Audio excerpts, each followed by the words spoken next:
getting recognition with all the other trades. They're all a regulated body. And again, there's pluses and minuses, but is that the path to get us at the table? There's some differences that are not happening in the plumbing world and everything else, and the electrical world. So those have to be, I mean, perhaps it's because of the liability. I mean, you could actually perish if you don't do it right. Do we have that? In a way. Yeah, we're getting there. Depends what thing you're playing with. No, absolutely. Look at rigging and all the commercial world that I'm, moving everybody through. You don't want to screw around in a stadium, and lots of my guys do it. They're up there. The only one that flirts with that is interior designers, because you have a lot of certified interior designers, and then you have a ton of people walking around telling you that they're interior designers when they're really just painting pillows. They asked me if I knew anything about power plants. I said as much as anyone I had ever met. They asked me how well I understood theoretical physics. I said I had a theoretical degree in physics. They said, welcome aboard. On this episode of ResiWeek, we talk CEDIA's new advocacy and Resideo splits their business. All this and more on this episode of ResiWeek. This is ResiWeek, episode 496, CEDIA Advocacy. Welcome to this episode of ResiWeek. This is your weekly roundup of all the latest news and stories for the residential AV industry. I'm your host, Matthew Scott for AVNation.tv, and this week I am pleased to be joined by two of my good friends. First, we have Mr. Jeremy Glowacki. He's the editor-in-chief over at Projector Central. How are you, sir? Doing as well as I can on a Monday afternoon when, it feels like I didn't do enough on Friday. You know, those times when you're just like, why didn't I just do more? But you want to start the weekend. And, you're behind the eight ball. So busy, but good. Thanks for asking. Thanks for having me. Thank you for being here. Then we have Mr. Gary Usher. He's the VP of Marketing over at Powerhouse Alliance. How are you, sir? I'm great. Thanks, guys, very much for having me on the show. It's a beautiful day here in Southern California. Excellent. It's a disgustingly hot day up here in Southern Ontario. So winter is coming. All right.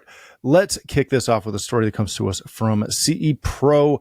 Behind CEDIA's strategy to define not just itself, but the entire industry. In a lengthy conversation with CEDIA CEO Daryl Friedman, he explains the association's evolving mission to help shape the role of integrators in the in the eyes of designers, architects, builders, and the public at large. I'm not going to read through this entire thing. It is a great story, and I encourage you all to go read it. But they talk about a bunch of kind of key points, specifically trying to rebadge CEDIA as the education and separate it from the trade show, which, gosh, that's been ongoing since I was involved with CEDIA directly on the board, as well as building legitimacy through labor recognition for workforce and legitimacy with trade partners, which is a huge factor there. Jeremy, let me start with you on this. I'm going to call this maybe kind of not a rebrand, not a rebadging, maybe a reintroduction and a recentering of just who CEDIA actually is and who its members are, and how they relate to the market in general. How steep is this hill for Daryl and the whole team there, and politely the entire industry, to articulate who we are and what our value is to everyone involved? Yeah, in a word, it is. It's a difficult climb. I think it is a steep climb. I think CEDIA has always been challenged with visibility and recognition and misinterpretation of who they are. Forever, it was the trade show, not the trade association, first and foremost. Education's always been a part of it, but that was intertwined with CEDIA Expo, maybe ISE, but we see them sell the trade show Expo, and people still don't quite understand the difference there. And they complain about, I guess the ones in the know complain about Emerald owning the expo and not really liking the way that's going, but I don't necessarily always agree that it's Emerald that's the problem. Sometimes it's just the changing dynamics of conventions and trade shows and that type of thing. And the education component has been up and down over the years for CEDIA. I think it's an essential part of what they do, but how people get their training now has changed, so you go manufacturer direct. You've always had manufacturer training, but you now have, I think, even more essential manufacturer training. Maybe it's through distributors, maybe it's through reps. There's all different ways of getting trained on products, and now trending types of categories like getting into the lighting category or worrying about power management, alternative sources of power and managing all of that, charging EVs and all of that. I could see where CEDIA could play a leadership role. You've got buying groups doing that. You've got other entities getting involved in those trainings, even the manufacturers. So it's a tough one to be the end all be all leader in that. I think if they had misstep, and they did over the years, you are playing from behind already and trying to get that leadership back. So the advocacy thing has never changed. I feel like that's always been strong for them, but I don't think it's respected by the membership or people who don't want to be members of CEDIA. They don't understand the work that goes on, no matter how much they promote it, that there are challenges to low voltage installation, state by state. There's lack of recognition as a workforce, as a category classification with the federal government, and then the workforce development, just getting employees and understanding that this is a trade, and that as a young person coming out of high school, you may want to consider this as a trade, not go become an electrical contractor or an IT professional, but become an integrator. But I think there's just it requires a lot of marketing dollars and big investment to get the word out about the industry. And you do it through those trade groups. You do it through the builders and architects and the designers. You kind of build it grassroots like that. Yeah. But I still think they're lost in that mix a lot of times. And from a customer standpoint, I still think word of mouth seems to be the biggest thing. Like if someone's worked with an integrator and their friend or neighbor says, "Hey, how did you get that cool thing done?" Or "How did you set up your security system?" They find out they used a guy and they used that person.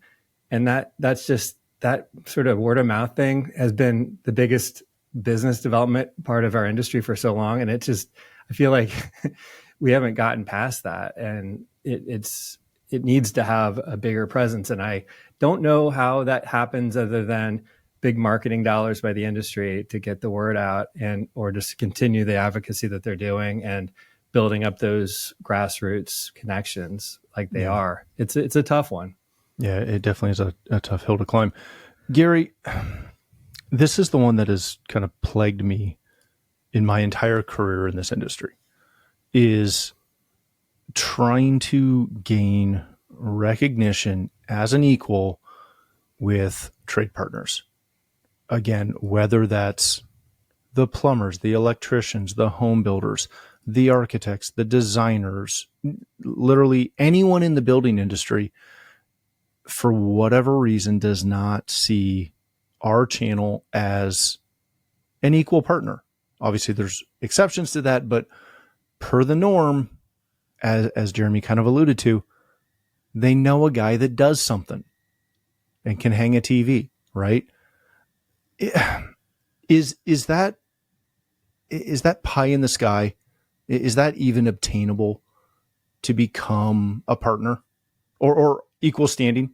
No, it's not. And I think that, Jeremy, great points all around. And talking about that mountain in particular is kind of where we're at. Listen, I read this article, and you're right, Matthew. It's a great article. Everybody should read it because it's got the hallmarks. It's framed properly. It's a mission statement. Mm-hmm. but the mission statement's been there for the last 15 years. So that has never changed. Jeremy, you alluded to a couple of the really difficult parts. You mentioned, like a greater marketing endeavor to try to poke that thing through the head of the cloud. Some of what's included in that mission statement. Matthew, you're talking about just dressing us up better as integrators. We're always going to be kind of I want to say, the lower educated kind of thing in this whole thing, the less regulated, et cetera, Yeah. et cetera. But we are the guys, and I train like this. We are the guys who have cigars with the homeowner at the end and become part of their family barbecue scenario. It's just there's a friendship there that cannot be argued with. Along with, Matthew, when you're talking about that equality, the money's there.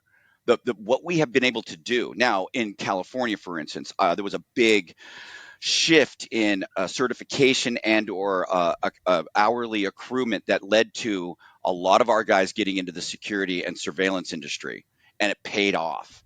Texas followed suit. So that who goes around the country and shares that success story through CEDIA's medium? I don't know if that's really in that mission statement either. What's in that mission statement is still back to grassroots. Why should we go to the show now, Jeremy? The emerald word there is supremely difficult.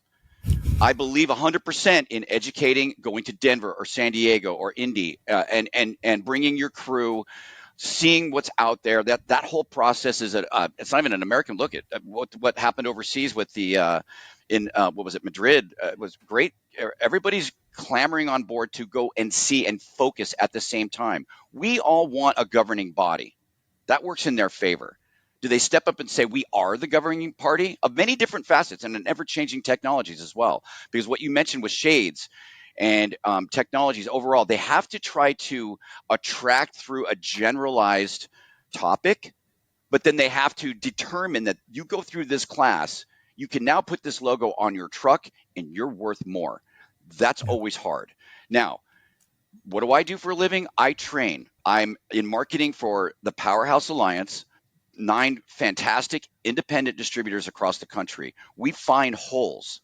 We find ways to help that guy get more and logoize and commercialize his 3 and 4 man operation. So I'm able to tell a group of people in any one of these cities, this is what you need to know. This is when you need to know it by, because the product is in the shelves. It's on sale right now. I'm going to take you to the promised land within like 6 weeks from, a design.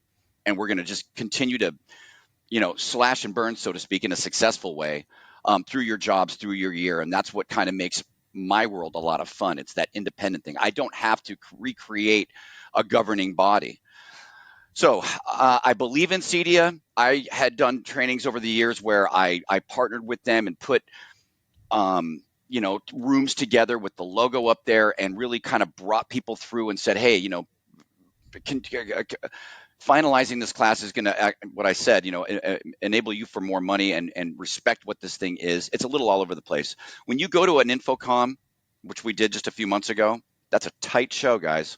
That is a well manicured scenario, and it shows. And the partnership between Avexia and Infocom is positive. That's what's not working against CEDIA right now. So the mission statement going forward is great, but they've got some inner work to do. And there's been a whole lot of, listen, we are getting nickeled and dimed on those event floors like you would not believe. It's the cost is huge to be able to put on a show for the integrators to come have dinner in Denver, have some fun, show their lower techs, show them the promised land, get them excited about the process. It still does work, but I'm looking in 3 weeks of having 25% less attendance. Fact.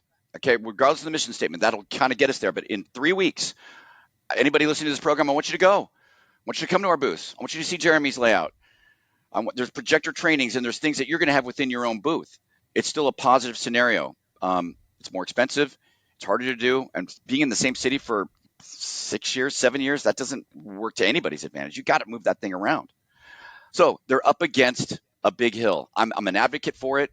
I'm going to continue to get in where I can, educate where I can, promote independent distribution and help do the work.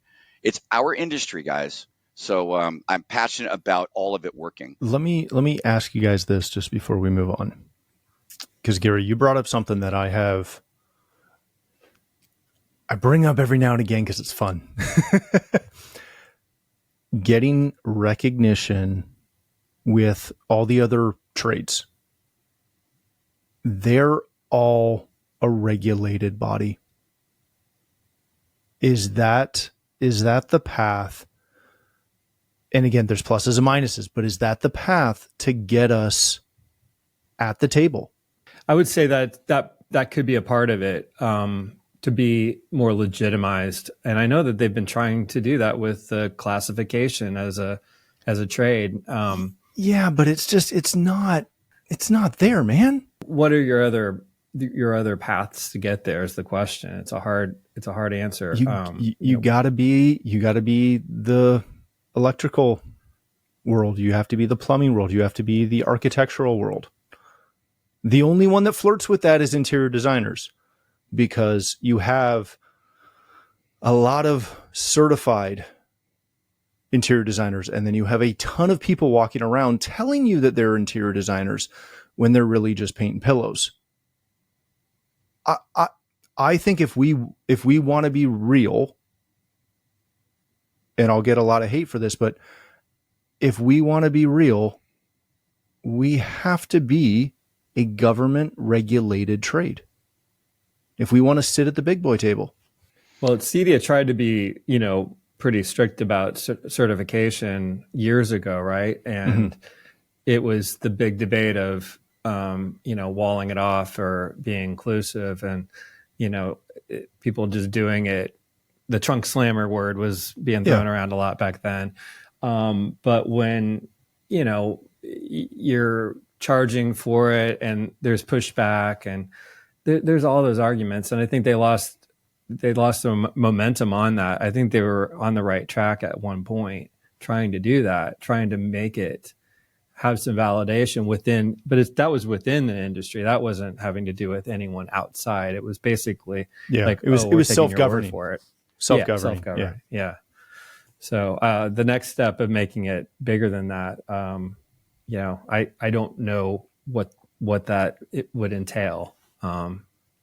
What the other groups are doing that's different, that's not an internal self-governing scenario also. If it's just more respected because people know about it, what they're doing, and they don't know our industry, I don't know. Yeah, I don't see that coming to fruition. I see CEDIA existing at a 40-30% market awareness going forward. As much as I said, I'm an advocate of leader of the pack and them going to Washington and kind of forging for us. But in this climate right now of lessening regulations and insurance, it's just the product itself, guys, is built to get you so close to the consumer. Yeah. Is that going to continue to change and be far apart? Like, you got to get an AV guy for that. No, we like that flirtation for them to almost want to do it, but then, I want help with this. And at that moment, we're able to negotiate a price, establish a relationship, and do what a house cleaner is going to do. I mean, I got it. I like the family. I could be here every day of the week. It's just a relationship built. So there's some differences that are not happening in the plumbing world and everything else, and the electrical world. So those have to be, perhaps it's because of the liability. You could actually perish if you don't do it right. Do we have that?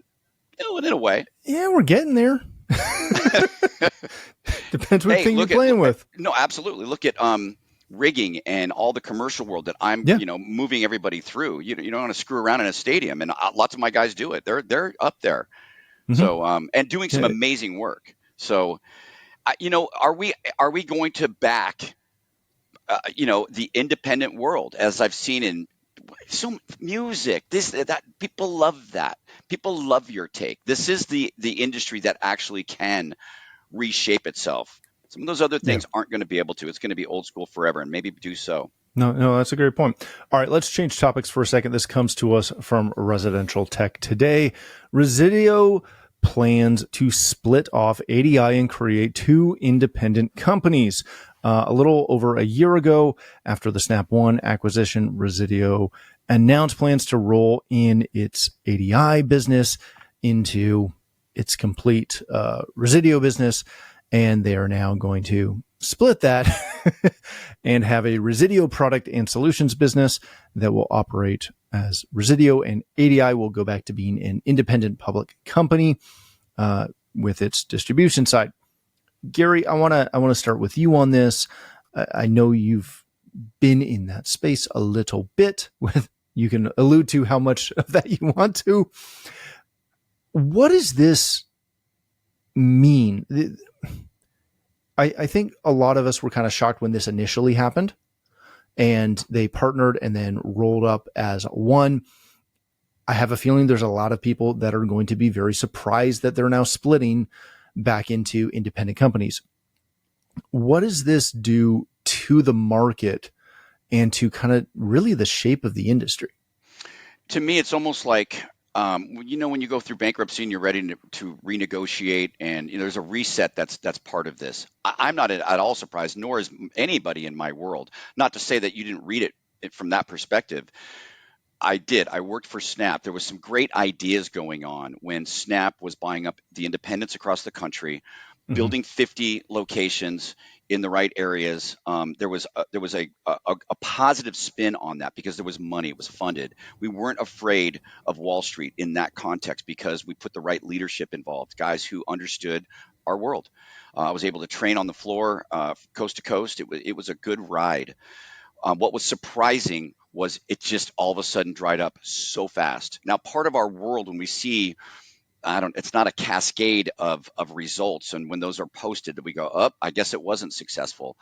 For a number of different reasons that happened. So when it went up for sale and it was bought, and ADI was part of that thing, in our world, in our integration world, that ADI was the one front that we could compare ourselves to from Snap to ADI, meaning Snap had a whole fresher approach, a great mix of product, independent vendors as well as homegrown stuff that was catching fire, and it was getting people on the carousel in a good way.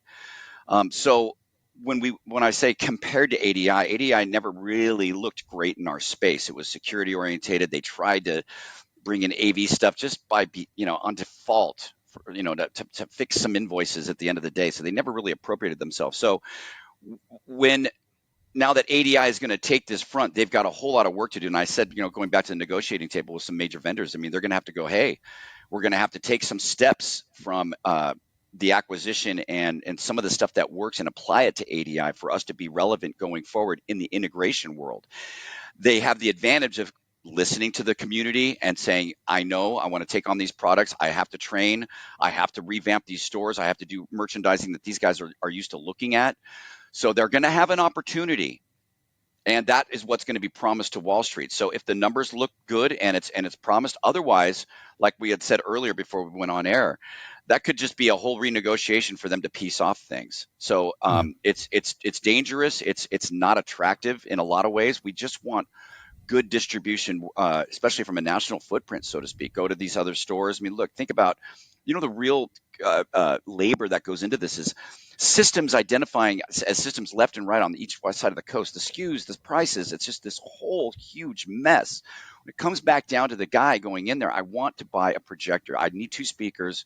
Can I go here? Can I go there? That's limiting their choices. A lot of our snowbirds and a lot of what our guys go through, we want national presence, so to speak, but the Wall Street whole thing, oh my God, it's just, like I said, I had confidence in it. At this point right now, let's see where they land. But all day long from independent distribution, I have my way. I'm going to run some plays this next 8 months.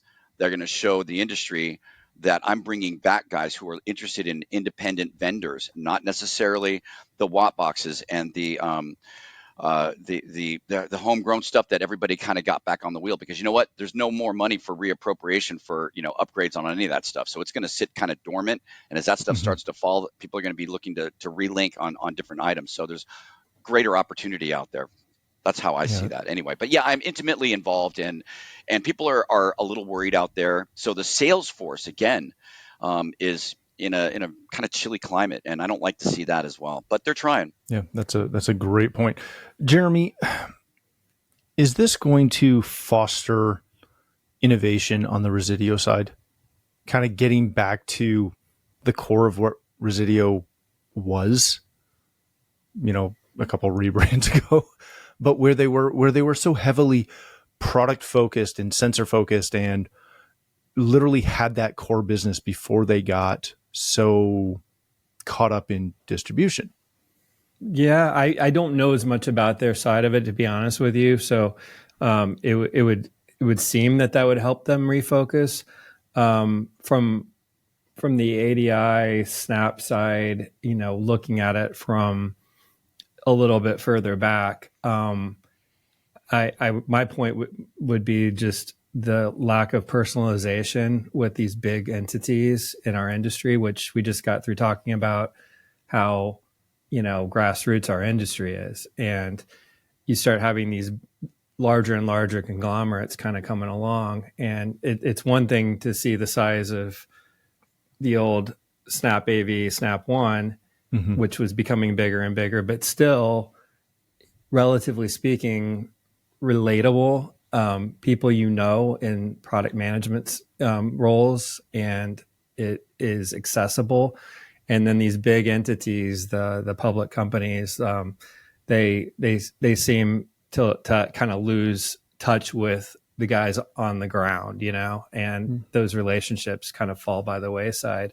Now, whether we see a change in terms of product development on the Resideo side, that could be the case. I don't know. It would. Obviously, product innovation is always a good thing to see, and new ideas. But I'm not exactly sure on that, to be honest with you. All right. Well, we'll have to watch that and see what happens. All right. We are going to leave it there. Thank you both so much for joining us today.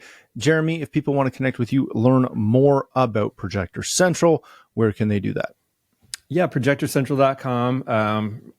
Look at our nice long reviews on commercial and residential products, projectors, and we launched LED Wall Central as well to give some education there.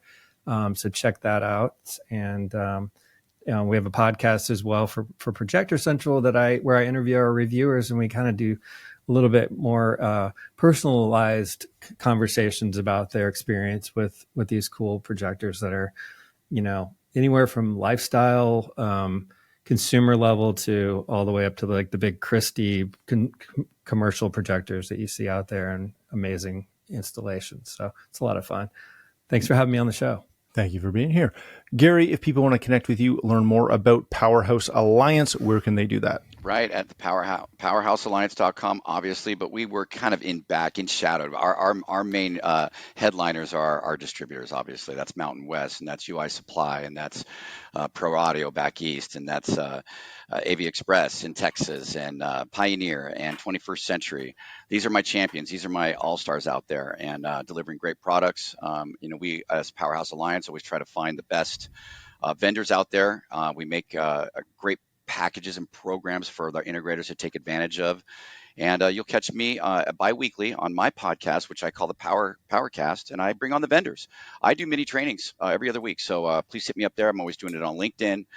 Join me. I think we've got pertinent conversation, and we're going to continue to deliver the message to the integrators directly, as well as I train all of our sales guys, man, right on the front lines. We talk every single week about what's pertinent and how to do it and how to go about it, utilizing everybody's victory stories and otherwise. So rolling into CEDIA, we look forward to seeing everybody out there. Matthew, thank you so much for having me on the show. Jeremy, good talking to you too. No problem. Thank you for being here. Thank you as well for joining us. If you'd like to connect with me, you can find me at Matt D. Scott on most of the socials. But more importantly, please visit AVNation.tv, where you'll find this show as well as a wide variety of other shows with all the verticals that we cover. When you visit the website, please take a moment to check out our supporters. We are extremely thankful for their support and ask that you check them out as well. Thanks again for watching. That's all the time we have for this episode of ResiWeek, the network for the AV industry. What are you listening to? This is AV. This is AVNation. This is AVNation. Hello, this is Steve Greenblatt, host of AVNation's A State of Control podcast. Each month, Rich Fregosa and I explore trending topics related to control, programming, and automation in the audiovisual industry. We speak with a variety of AV professionals who share their perspectives, knowledge, and experiences. Please join us for this monthly conversation. Check out A State of Control on avnation.tv or wherever you get your podcasts.